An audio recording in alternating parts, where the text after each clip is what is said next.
Sequoia giganteum, also known as the giant sequoia, is a nickname for the famous coniferous tree, which could also be applied to the 2023 Toyota Sequoia, which is absolutely massive and shares the namesake.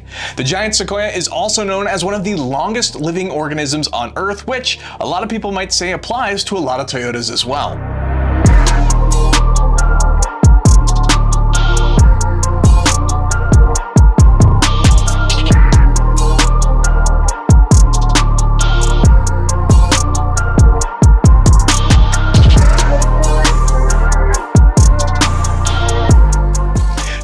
Is the first year of the third generation Toyota Sequoia, which not only presents itself as the best Sequoia ever, but also as potentially the best full-size SUV on sale today. Like previous generations, the Toyota Sequoia is based off the full-size Toyota Tundra pickup truck, but it also excels as a main battle tank, but I suppose it could be used as a family vehicle or a motivated people mover.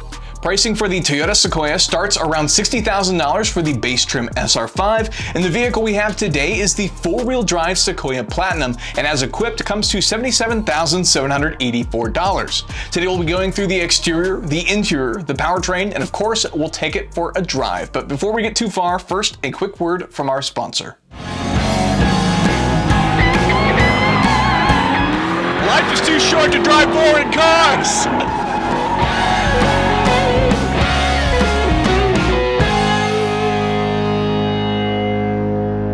Moving on to the exterior of the vehicle, one of the first things I want to talk about is our first Easter egg, which is visible from the exterior of the vehicle.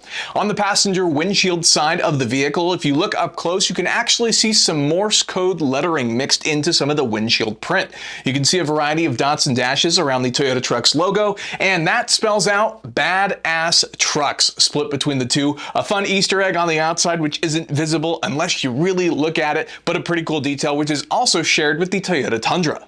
Our Toyota Sequoia is finished in silver metallic, which does a nice job of complementing the very buff and aggressive appearance that we have on the new Sequoia. We have these big wheel arches that look fantastic and make it feel even more aggressive, along with these sharp body lines that make it look nice and boxy. Accompanying that is an 8.6 inches of ground clearance, which of course helps with off-roading, along with our 15-degree approach and 20-degree departure angles, which helps if you're going to take it off the trails, and would definitely recommend getting one of the four-wheel drive trim models like our Platinum here. On top of that, we do have 20-inch wheels, which come with our Platinum. However, there are even bigger wheels should you opt to go with the top-of-the-line capstone model, which will deliver 22-inch wheels that are absolutely massive.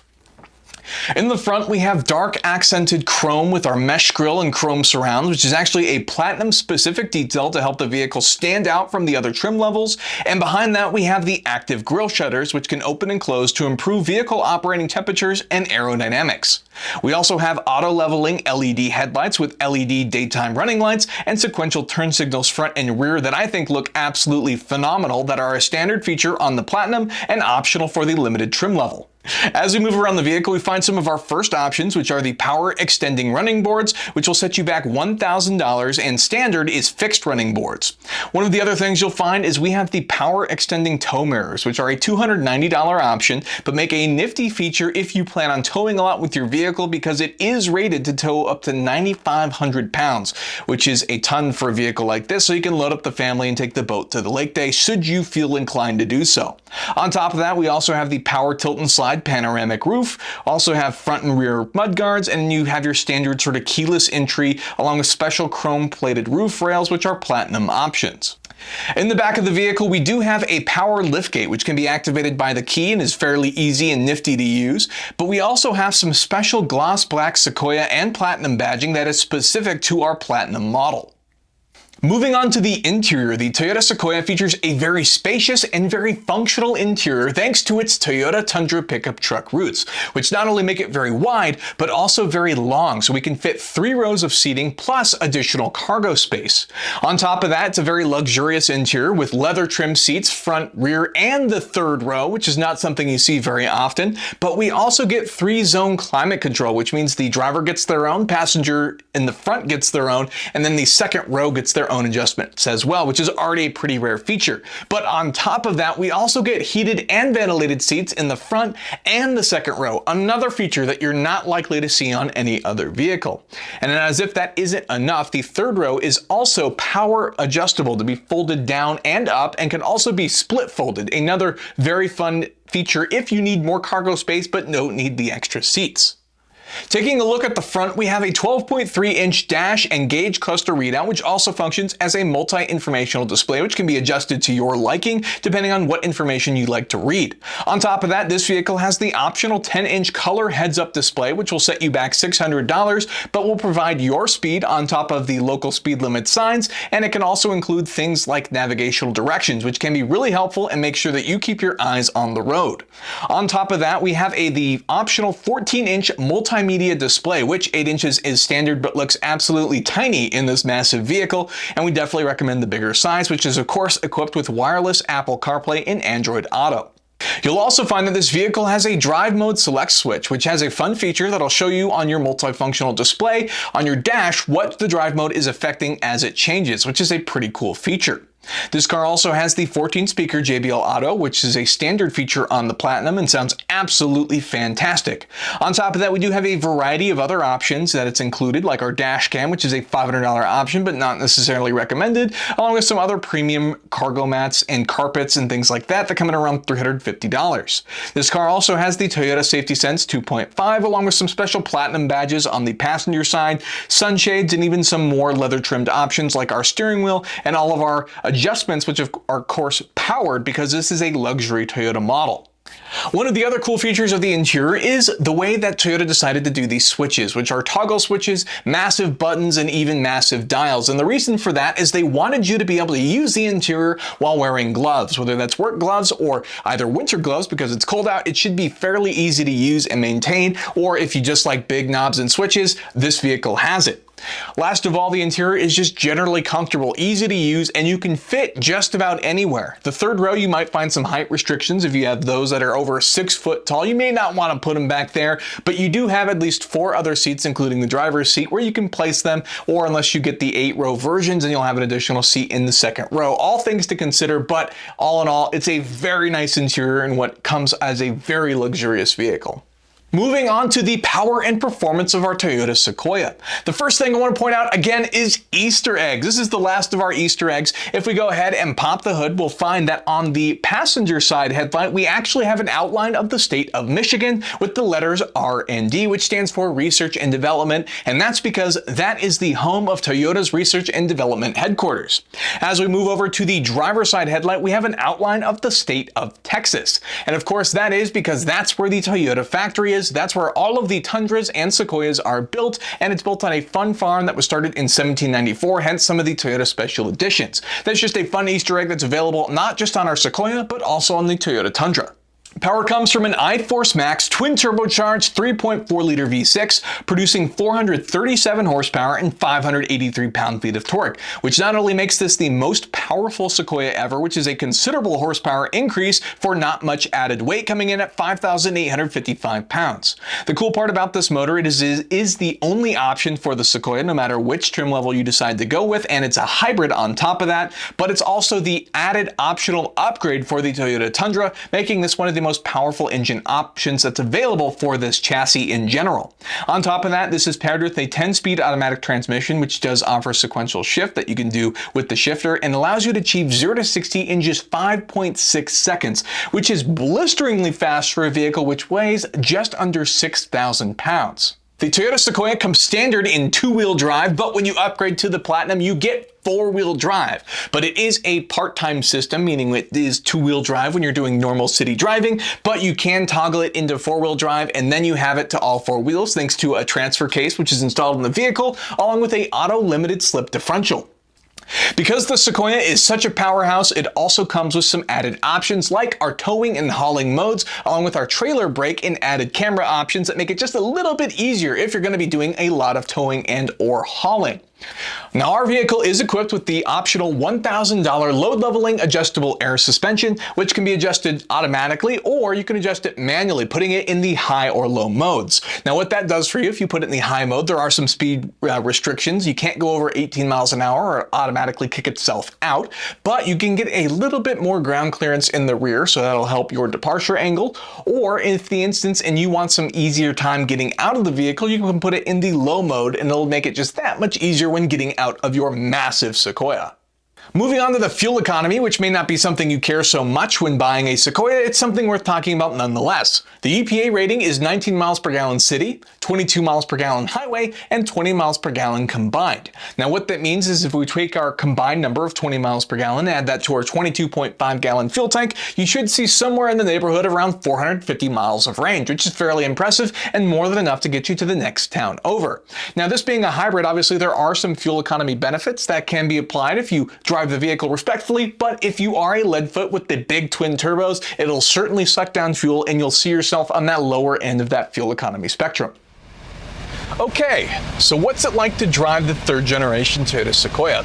Well, the first part is you actually have to suppress that part of you that wants to drive it through a brick wall because it still feels like you're sitting in the cockpit of a tank. Once you've managed to do that, what you'll find is there is, of course, a ton of body roll. This thing weighs a ton at 5,855 pounds, which means there's a lot of forwards and backwards as you accelerate and as you hit on the brakes. This thing rolls around a lot. Now, there are some other ways that you can actually mitigate that because it is, in fact, a tank, but does have that adaptive suspension. So one of the cool things being is some of the drive modes and how they affect the vehicle and how they affect the driving portions, which I'll spend some time talking about now. Now, you have the normal mode, which is obviously where Toyota recommends you spend most of your time, as that vehicle is going to do the best of everything, sort of average everything out. And you do have a custom mode, which is pretty self-explanatory. On top of that, there are some other options. Of course, you can go ahead and turn it down, and that'll put you in comfort mode. Comfort mode is only going to adjust the suspension, making everything a little bit softer. So if you're just looking to cruise around town a little bit or okay with some of the floatiness that you might find in a Malaise era vehicle, a giant American sedan, which is perfect for these massive couch-like seats that we have in here, just a very nice way to casually drive around town.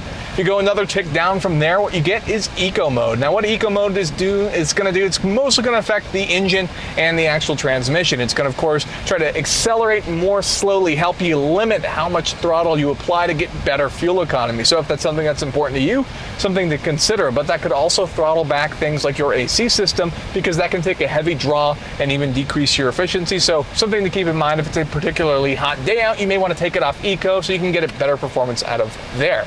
Now, as we get ready to put it onto the freeway, I'm going to go ahead and put it above Sport and into Sport Plus, which will adjust everything, and we'll do a little bit pull as we get onto the freeway here.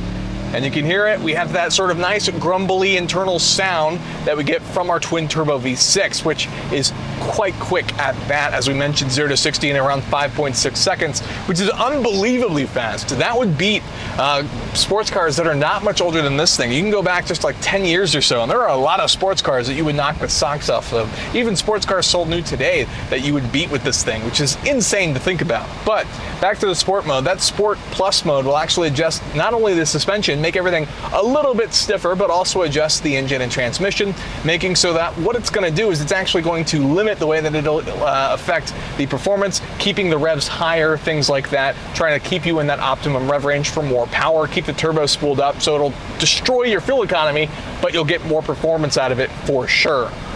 Then below that, we do have that standard sport mode, which isn't anything crazy, but is something that's worth mentioning just because that's only going to adjust the engine and transmission, and it's going to leave the suspension alone. So that's going to be the main changes there. But even with the stiffer suspension, you don't get crazy performance. You just get a stiffer feeling truck that doesn't necessarily shift the weight any better. It still feels very, very heavy. So, you know, don't take this to your track days, because that's really not what it's built for, but it's available if you feel like you need the added rigidity. So moving on to just some of the other general driving characteristics. Now, you do have kind of a fun cockpit in that battle tank feeling, but there are a lot of things that can sort of limit your visibility. First of all, this thing is absolutely massive, and while you do have things that aid in your general driving characteristics, like some of the safety sense and driving indicators that are available, things to help anti-collision detection, that type of stuff, you also have a digital rear view mirror that can help, but you can also use it without the digital part if that's not to your liking. But some of these massive mirrors can even block pedestrians, I would say, that are in crosswalks, and then because the back of the vehicle is so far back there, you can have a hard time sort of getting a reference for where everything's at. From a just driving standpoint, the vehicle's not overly interesting to drive. It feels absolutely massive. The steering is light but not over boosted, and then the gas and brake are fairly easily to modulate, but the gas can sometimes feel a little bit wonky just because with that 10 speed, that's a lot of gears to shift through, and sometimes the turbos aren't necessarily in the right spot to give you power instantly, and so they need to spool up a little bit to give you more immediate power. That's just a quick look at everything. Obviously, there's lots of benefits to be had, especially with our optional heads-up display that makes driving a breeze. I personally prefer it. It helps remind you of speed limits even, so that's something to consider when taking a look at the vehicle, what options you decide that you want to equip yours with. Now, I could tell you personally what I think about driving the vehicle all day, but ultimately, I definitely suggest going to a dealership and taking one for a drive yourself if you're serious about buying your Sequoia. So in conclusion, the Toyota Sequoia is absolutely massive. It is expensive, but it has an all-conquering presence, which is hard to dispute. Along with a very comfortable interior with tons of storage and compartments, it makes a great option as a family hauler. But there are some downsides. If you get anxious when driving or have trouble parking, maybe the Sequoia isn't for you, as it is a big vehicle, and with the all added features like the Toyota Safety Sense 2.5, there are of course some things to help you with the added cameras, but those are some important things to consider. As for value, you may want to consider the limited trim level. While the Platinum is fantastic, it is quite expensive, and you can get a lot of the Platinum options on the Limited by paying a little bit more money for the specific features you want, instead of climbing all the way up the price scale and paying the full amount for the Platinum. On top of that, if you absolutely need all of the off-road options that you can get the higher, more expensive TRD trim level, but that comes with lots of cool things like downhill assist, along with some bigger tire options, things like that you might find more necessary if you need your family hauler to be able to do it all and want to be able to cruise up the mountain in comfort with everything with you. With that, that's a quick look at the Toyota Sequoia. If you guys enjoyed the video, could hit that like button for us, we'd really appreciate it, and consider getting subscribed for more content like this in the future. If you own a Sequoia or are planning on buying one in the future, please let us know in the comment section down below. And of course, thank you so much for watching, and we'll see you next time.